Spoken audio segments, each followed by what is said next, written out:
Welcome to what I hope will be an opportunity for personal growth to all who join me today. My name is Jenna Castle, and in my life I've assumed several different titles and numerous roles, but today I simply wish to share with you some exciting ideas in order to help us all to grow. For when we open ourselves to growth at a personal level, we enhance our ability to more fully experience our lives. These ideas come from many rich sources. However, the main resources used to formulate this presentation, which I highly recommend, include an audio program entitled Freedom from Fear by Reverend Mary. A little boy happened by and asked the first brick mason, "What are you doing?" Without even looking up, he responded, "I'm laying bricks." The little boy approached the second brick mason and asked him, "What are you doing?" The second brick mason looked kindly at the boy and said, "I'm building a wall." The little boy approached the third brick mason and asked the same question, "What are you doing?" The brick mason faced him squarely and replied with enthusiasm and obvious pride, "I am building a beautiful cathedral." Now, if this little boy approached you and asked you, "What are you doing?" how would you respond? Do you feel as though you simply lay bricks, or do you retain the original joy and enthusiasm of your life choices? Do you simply go through your routine in an unconscious manner, or do you always keep in the forefront of your mind a vision of your beautiful cathedral? Our minds are very powerful tools. How we experience our life's work, and indeed our lives, is to a great degree a function of what we tell ourselves. You see, the man laying bricks performs the very same task as the man who is building a beautiful cathedral. But his inner experience was quite different. We do have the power to affect our own perspective and therefore our internal experience of external events. We've all heard about positive self-talk, that what you tell yourself is very likely to become your reality. Well, if this is true, how do we turn our negative self-chatter into powerful "I can" messages? Well, one thing to understand is that the brain tries to find answers to the questions posed to it. So if you could ask yourself questions that will elicit a positive response, you have a head start on seeing the world in a positive way. For example, when you first wake up in the morning, do you ask yourself questions like this? What do I have to do today? What problems am I going to have to face? What's going to happen if I fail at the challenges facing me? Or try some of these questions instead. What am I excited about today? What challenges can I look forward to learning from today? What new opportunities can I create today? When facing a new challenge, or what some people call a problem, what kind of questions do you ask yourself? Do you ask, what could I lose if I try and fail? Or how about this? What could I lose if I don't try? What could I gain by trying, whether I succeed or not? Often, we're stuck in negativity or negative emotions, such as anger, depression, anxiety, to name a few. It's important to recognize that these negative emotions that we're experiencing are actually based in fear. Fear of failure, fear of being hurt, fear of being humiliated, fear of not having enough money, fear of being alone. I'm sure you could add to the list. For example, if you get angry because someone cut you off when you're driving, the first thing that actually occurred was that you experienced a fear of having a collision.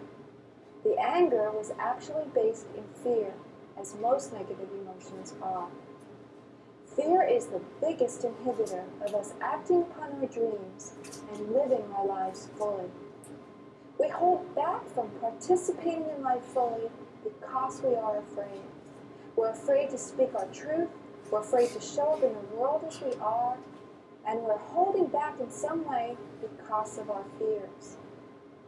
Well, sad to say, it's not possible to do away with fear completely. Every person on this planet experiences fear. We all have fear in our lives. Think about it. Where is fear controlling you right now? We all have fear in our lives. Even the people who are very successful and self-confident, who are out there making their dreams a reality, experience fear. Therefore, fear is not the problem. What we do with the fear is what determines how we live our lives. Although we can't eliminate fear, we can view it differently and deal with it in healthy and productive ways. You see, we each have places, events, situations with which we're comfortable. This is known as our comfort zone. We each have a very unique comfort zone based on our own past experiences, our perceptions of our capabilities, and our willingness to be out in the world.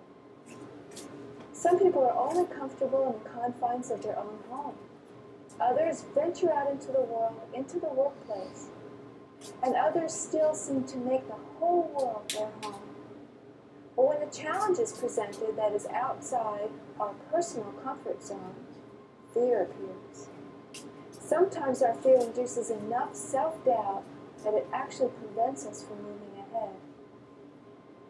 We allow the fear to immobilize us and to stop us from living fully or realizing our dreams. Well, what's the alternative? If we could shift our perspective and see fear instead as an ally that's telling us, proceed with caution, but proceed.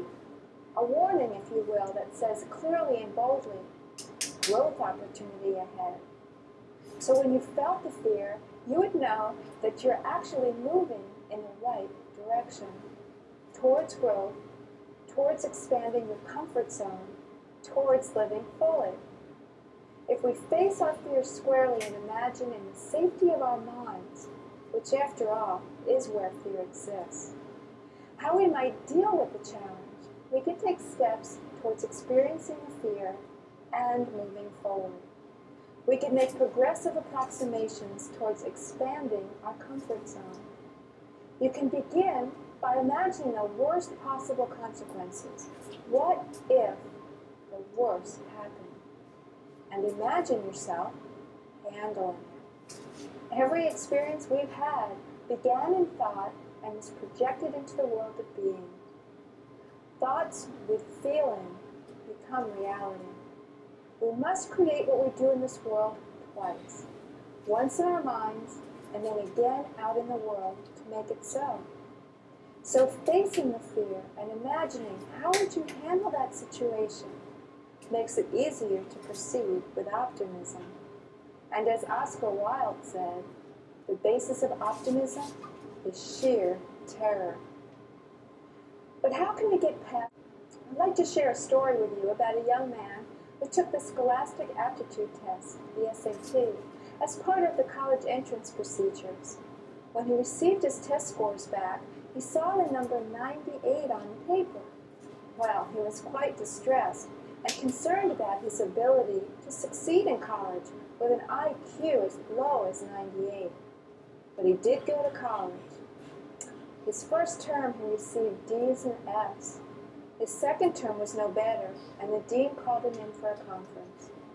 The dean warned him that if his performance continued at this poor level, he would be asked to leave the school.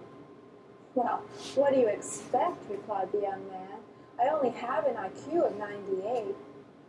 The dean took out the file and explained to the young man, you don't have an IQ of 98. You scored in the 98th percentile. And that means that your score was equal to or better than 98% of the students conducted in San Francisco. 3 teachers had been brought into the principal's office and told, you 3 teachers are the best teachers in this whole school. We've decided to reward your performance by giving you each 30 of the best students.